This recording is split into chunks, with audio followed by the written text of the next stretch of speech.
tout, nous allons passer par un moment d'adoration. Tu vas chanter avec nous et ensemble, on va écouter la parole du Dieu vivant, la parole du Seigneur Jésus. Et nous allons laisser un petit peu de temps à notre bien-aimé chanteur pour reconnaître la présence de Dieu. Il va nous conduire dans un moment d'adoration. Nous allons chanter avec la chante. Adorons Dieu ce matin, car la Bible déclare que Dieu siège dans l'adoration de son peuple. L'éternel Dieu est pour moi un abri sûr. Oui, si tu connais ce chant, chante avec nous, adore Dieu ce matin. L'éternel Dieu est pour moi un abri sûr. Dieu est un abri pour toi et pour moi. Un abri sûr. Un abri sûr. Un abri sûr. Ce matin, qui est ton abri? Pendant que tu me suis, pendant que tu me regardes, qui est ton abri? Est-ce que Jésus est réellement ton abri ce matin? L'éternel Dieu est pour moi. Papa, maman, toi qui m'écoutes, qui est ton abri ce matin? L'éternel Dieu est pour moi. Pendant que tu me suis, est-ce que tu as protégé ce matin? Un homme sans protection n'a pas de vie. Qui est ton abri ce matin? Pour nous ce matin, c'est Jésus. Notre abri ce matin, c'est Jésus. Est-ce que toi tu as abrité ce matin pendant que tu me suis? Jésus est notre abri. Et toi? Ce matin, tu vas au travail. Tu vas à l'école. Ce matin, tu vas au marché. Mais est-ce que tu as abrité? Quel abri tu as ce matin? Avant d'apprêter la voiture. Quel abri tu as ce matin? Avant d'aller au travail, quel abri tu as? Est-ce que tu es réellement abrité ce matin? Un abri sûr. Notre abri est sûr. Il ne nous a jamais abandonnés. Il s'appelle Jésus-Christ. Il s'appelle Jésus-Christ. Et c'est Jésus-là. C'est ce Jésus nous sommes en train de ce matin.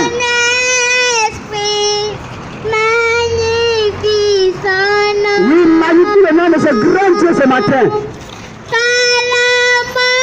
Jésus-Christ. Jésus-Christ est Seigneur. Même dans le tombeau, Jésus-Christ reste du Seigneur. Même dans le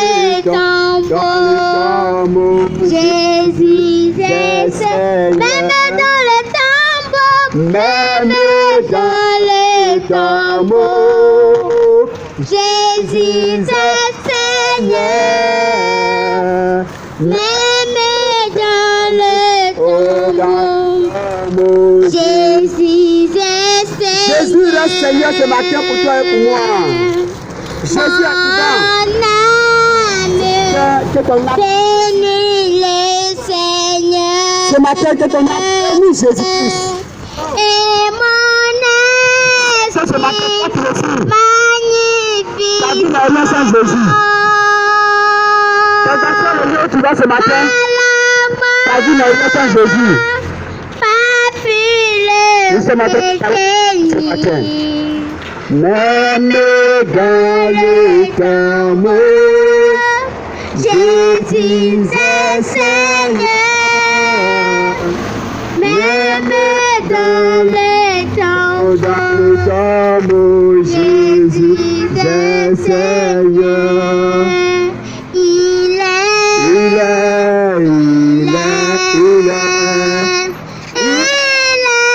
Seigneur. Il est. Jésus est. Il est Seigneur. Ok, tu es béni ce matin, toi qui as adoré avec nous. Sans plus tarder, nous allons prendre notre Bible. Tu vas prendre ta Bible et nous allons étudier ce matin dans le livre de Romains. Vous ceux qui ont la Bible avec eux, pour donner la Bible, parole, la Bible, et nous allons étudier ensemble. Dans le livre de Romains 12, à partir du verset 9 que nous allons lire. Romains 12, le verset 9. Nous allons partager ensemble cette parole qui donne la vie.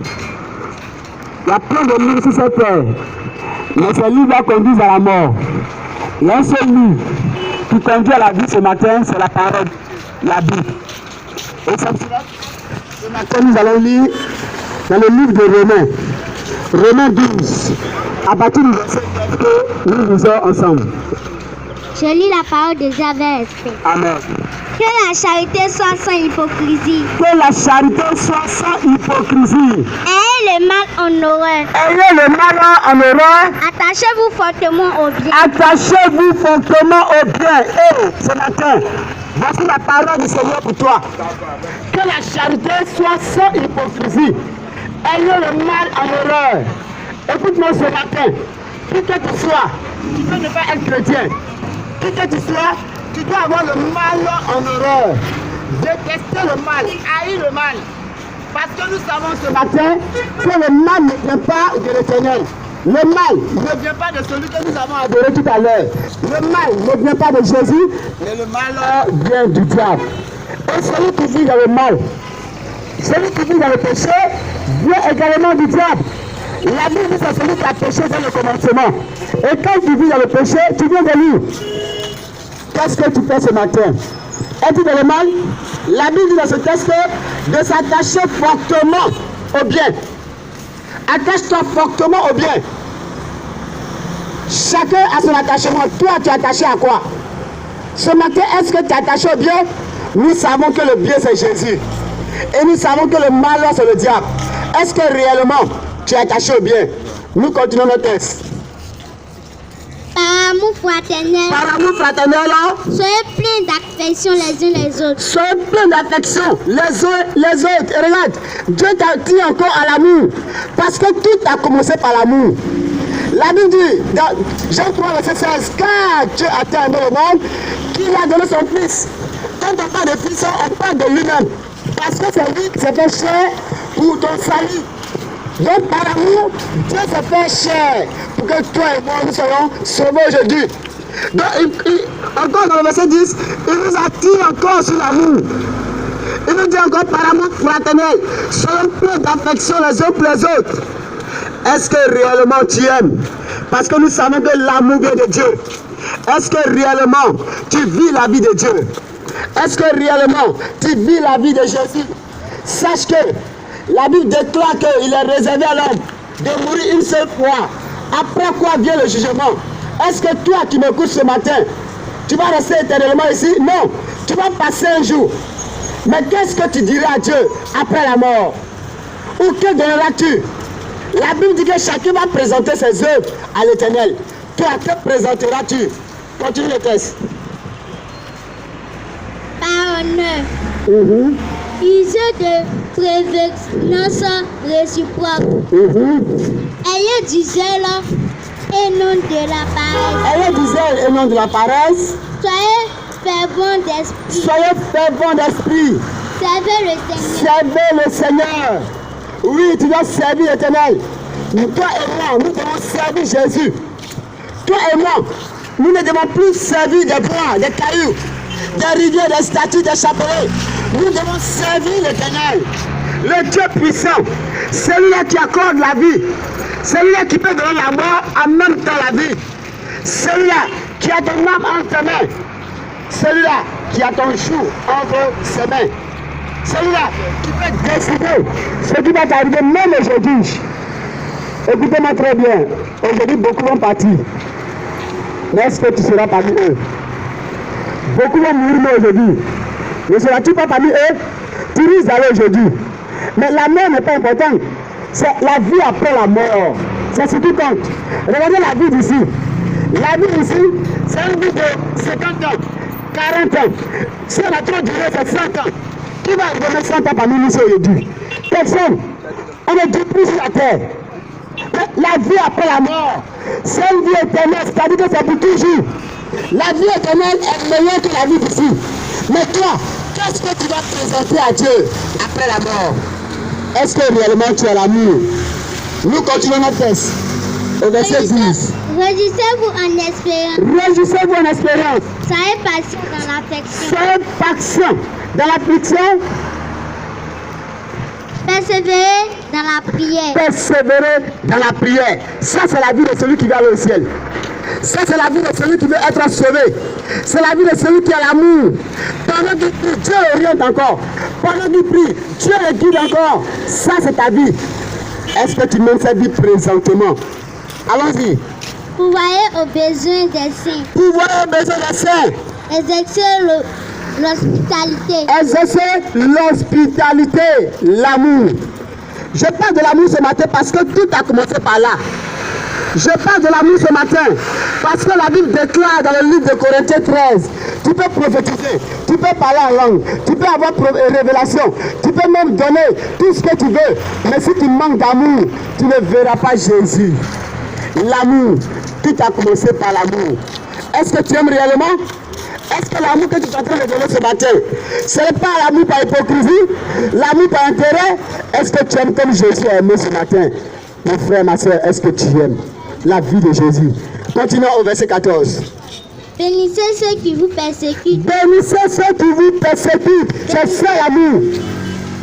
L'amour, quelqu'un te persécute, il te dérange, il est contre toi, il te maudit même. Mais qu'est-ce que tu fais? Tu le bénis comme Jésus-Christ. Tu le bénis. Pendant qu'il se pose à toi, toi tu le fais à tout. Pendant qu'il veut ta mort, toi tu veux sa vie. Parce que tu ne regardes pas à sa vie physique, mais tu regardes à son âme. Tu regardes à son âme. Puisque son âme va à la perdition, tu l'aides à revenir au Seigneur. C'est ça l'amour de Dieu. Est-ce que réellement tu vis l'amour de Dieu? L'amour que Dieu te demande. Bénissez ceux qui vous maudissent. Oui, continuons. Bénissez et ne maudissez pas. Oui, bénissez et ne maudissez pas. Le chrétien ne doit pas maudire. Ou celui qui connaît Dieu ne doit pas maudire. Mais toi toujours, ta bouche est remplie de malédictions. Sois maudit. Toi tu ne vas pas réussir. Toi seulement tu vas mourir vite. Tu ne prends que ton temps. Ta bouche, cette bouche de sainteté, cette bouche de Jésus, cette bouche que Dieu t'a donnée, cette bouche de paix. Tu ne prends que pour maudire. Non. Ce matin, si tu m'écoutes, Dieu ne t'a pas appelé à cela. Dieu t'a appelé à bénir. Bénis les autres. Ainsi la bénédiction retournera sur toi-même. Continue.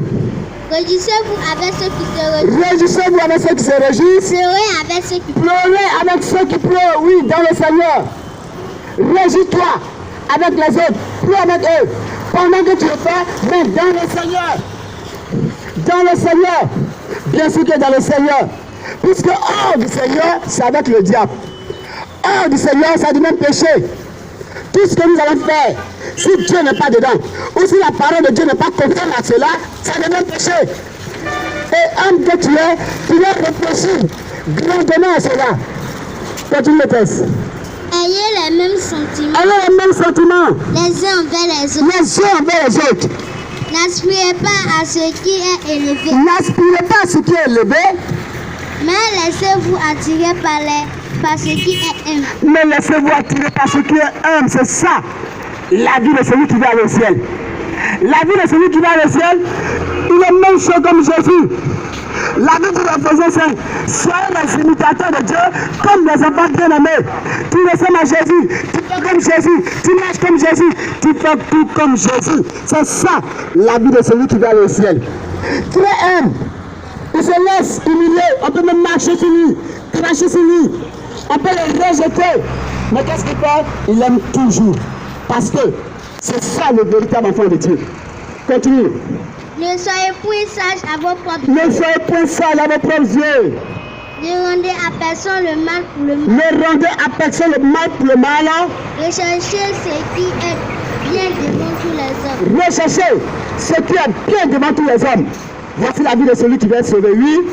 S'il est possible. S'il est possible. Autant que cela dépend de vous. Autant que cela dépend de vous. Soyez en paix avec tous les hommes. Soyez en paix avec tous les hommes. La vie de toi, s'il est possible que cela dépend de toi.